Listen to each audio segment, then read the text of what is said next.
A black screen on your Samsung Galaxy Book2 Pro is often caused by startup or system issues.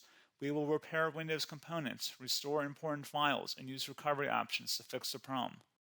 A lot of errors pertain to this problem, and we're going to go ahead and jump into what should hopefully be a pretty straightforward process, guys. And we're going to go ahead and jump right into it. First thing I'd recommend doing would be to actually go ahead and boot to the troubleshooting utility on Windows 11. So if you do a hard power off 3 times in a row, Windows should automatically attempt to launch the startup repair utility.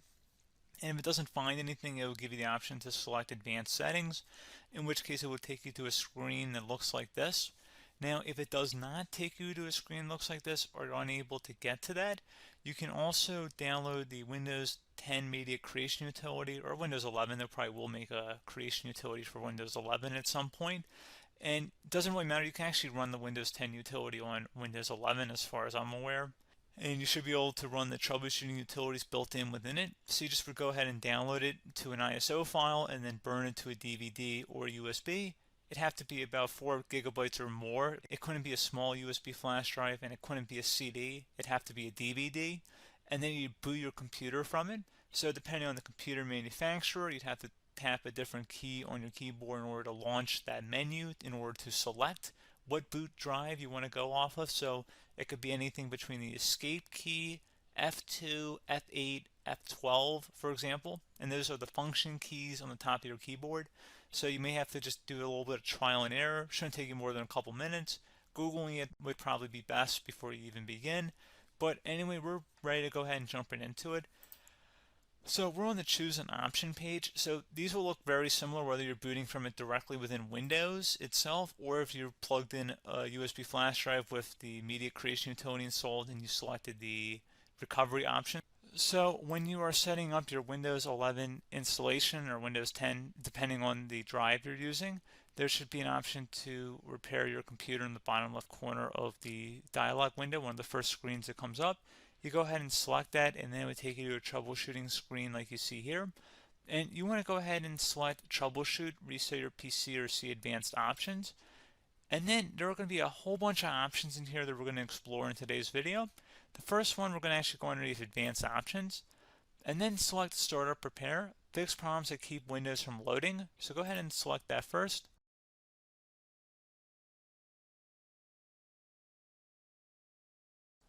Okay, so you can see it could not repair our PC. That was our first option we could try. Something else, if we go back into advanced options here and then select troubleshoot, we're going to go underneath advanced options again. You can go ahead and actually access safe mode by selecting startup settings. And then if you select the restart button, you have the option on the screen select safe mode with networking, which will give you a key on the screen. It'll tell you which key to press to enter that. I believe it's the F7 key. It'll do that for you. I'm not going to go over that in today's tutorial because I don't really want to go into safe mode, but you're more than welcome to attempt that by going into here and then selecting restart.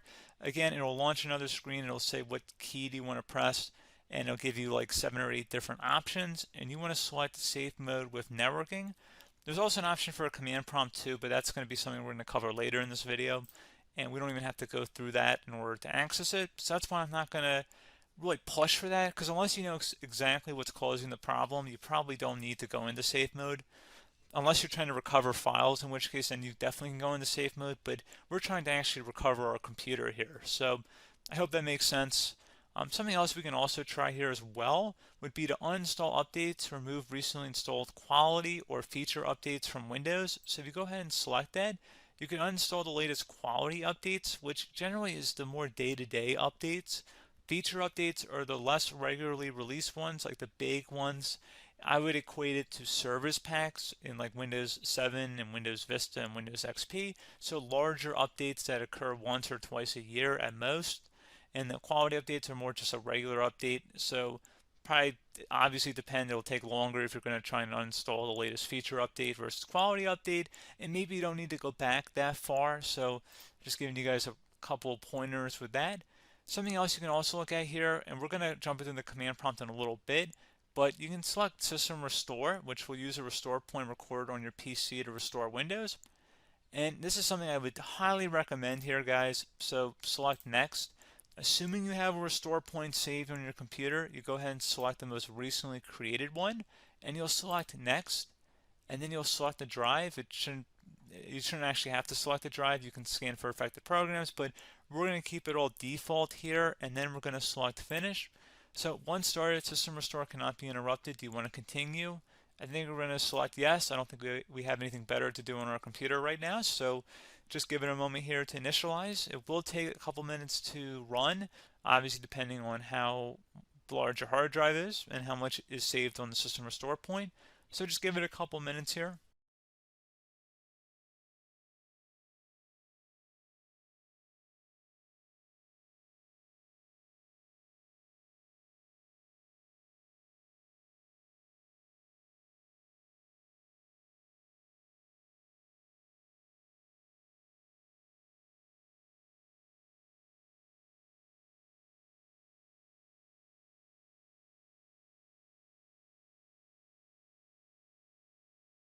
System has been restored successfully.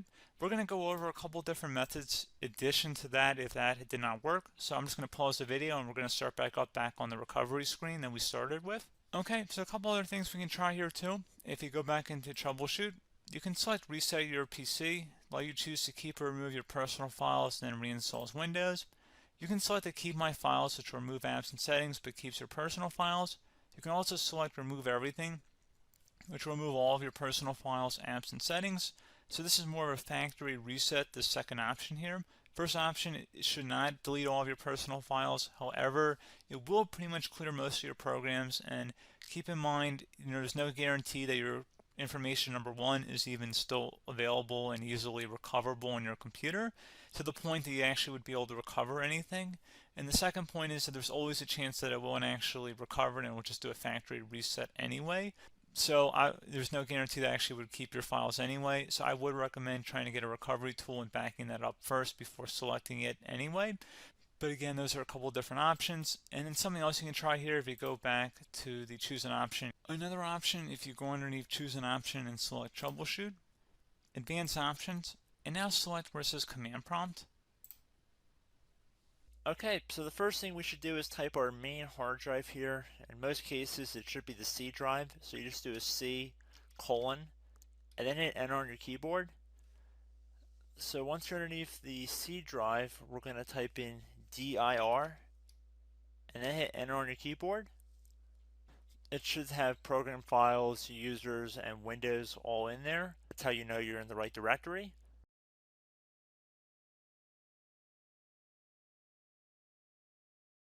In some cases, it might be the D drive as well, so just keep that in mind.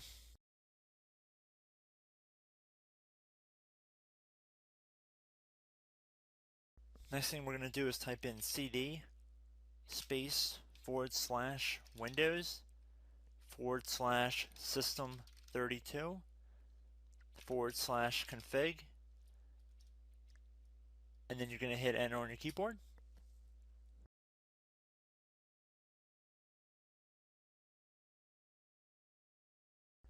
So now you're going to type md space backup. If you've seen other tutorials, it might also say to put down md backup. That's because the backup name is pretty common when you want to back something up. So you can name this whatever you want, doesn't have to be backup. So if you've already made a backup folder in the past, you could do backup 1, for example.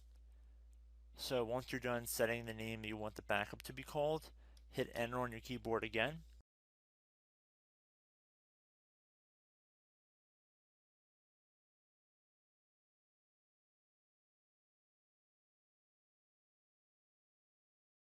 At this point you want to type copy, C-O-P-Y, space, then you want to do the star symbol above the 8 key, then do a period or a dot, whatever you want to call it, then another star sign, and then another space, and then type backup, and then hit enter on your keyboard.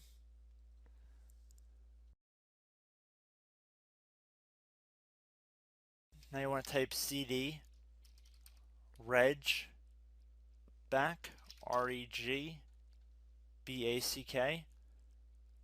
and then hit enter on your keyboard. So now that we are under the reg back, so now you want to type dir again and then hit enter.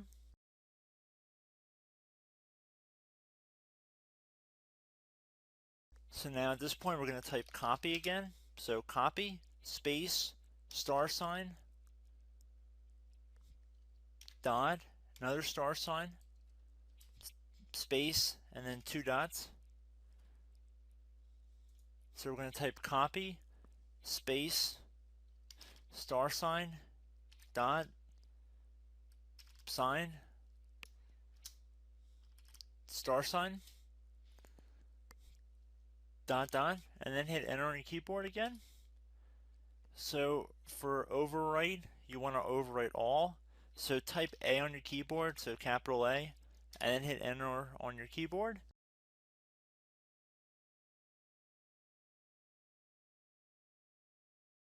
So at this point, you should be good to go. You can close out of the command prompt window, and if you accidentally continue to Windows 10, you should be all set. So I hope one of these 3 or 4 different methods we went through in this tutorial helped you guys out. Again, I'm not sure if you guys heard me earlier, but try to go back into your safe mode if possible and uninstall any programs you know might be conflicting with the Windows startup if you can get into safe mode. So just keep that in mind. Something very simple like that could be blocking up everything.